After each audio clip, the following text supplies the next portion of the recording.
ស្ដីជំរាបសួរពុកម៉ែបងប្អូនទាំងអស់គ្នានឹងហើយមកលួចចាយជាមួយខ្ញុំបងប្អូនសាលេងច្បាស់ទេបងប្អូនអើយដាសាយបាត់ហើយឈឺកចឹងហើយលួចចាយបងប្អូនលូកក្តាស់ហ្នឹងខ្ញុំសំយូរហើយណាមួយវាជាកន្លែងស្តុកផងអញ្ចឹងកន្លែងដៃវ៉ាន់ចឹងយើងទៅញាត់ជាមួយគេដែរហើយវាមិនត្រូវហើយយកទៅញាត់ទេហើយណាមួយខ្លាចកាឌៀ VC ទៀតកាឌៀ VC អាសបកឡើង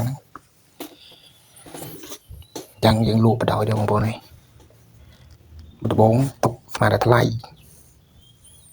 គេឲ្យថោកចង្អប់ខំជូនហត់ចង្អប់ប៉ុន្តែនេះក៏បានលុយគាត់ទិញទៅមកបងប្អូនហើយ1 គីឡូគេឲ្យ100 រៀលថោកស្ងអីបងប្អូនតែមួយមិនសមយូរដែរហើយខ្ជិលយកបោះចោលឲ្យគេហ្វ្រីអញ្ចឹង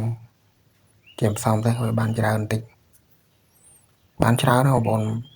150 គីឡូដែរហ្នឹងមិនមែនតិចណាជូនឡើងបែកញើសហ្នឹងឯងហើយដល់មួយវាឆ្ងាយវាជ្រៅចូលជ្រៅវារសាយវាស្អៀតពេកចឹងវាណាំជូនពីតំណាក់ហ្នឹងឯងហើយដល់មួយកាឌៀវាស៊ីទៀតកាឌៀឡើងចង់ពូនស្បុកនៅនឹងទៀតនេះណារៀបមកណាកាឌៀស៊ីហើយចោលហ្នឹងឯងហើយទុកបដុំប្រមូលញាត់ណាធុងសម្រាមបើយកទៅអញ្ចឹងគេអត់យកទេព្រោះសាយវាពុកតិចទីឯងគេកញ្ចក់អស់លីងហ្នឹងហើយណាមួយវាជាតិពេកបងប្អូនហើយព្រោះកន្លែងនេះកន្លែងស្តុកគេដាក់អីវ៉ាន់យើងយកกระดาษយកឲ្យទៅញាត់គេដែរវាជាតិមាននឹងកន្លែងស្តុបទឹកអាធុងស្តុបទឹកហ្នឹងគឺគេបោះស្តុបទឹកអញ្ចឹងហើយវារៀងជាតិដែរហើយបន្ទប់វារឿងទូចទេអញ្ចឹងមានណាលក់បដោយហើយគេមកយកបដោយថោកថ្លៃលក់អស់មកច្រើនណាស់មានតិចណាជូនឡើងបែកញើសសពដែរហ្នឹង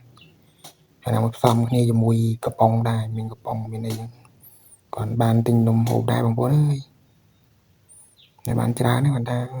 បានមកទិញនំហូបហើយបងប្អូនកុំភ្លេចជួយ like ជួយ share វីដេអូខ្ញុំម្នាក់មួយផងបងប្អូនហើយកុំភ្លេចជួយ like ជួយ share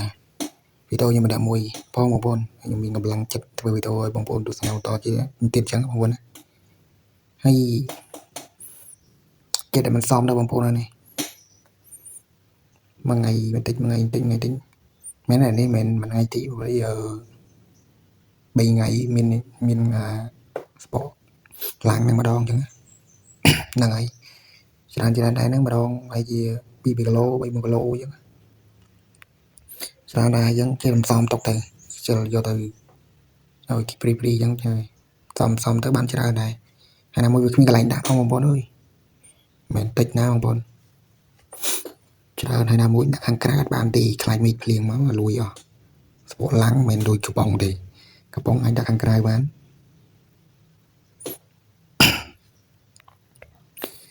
រើនឹងបែកញើសសពដែរហ្នឹងបងប្អូនហ្នឹងហើយបងប្អូនហើយកុំភ្លេចជួយ like ជួយ share វីដេអូខ្ញុំម្នាក់មួយបងប្អូនហើយមិនសមមែនមួយថ្ងៃ2 ថ្ងៃបងប្អូនហើយ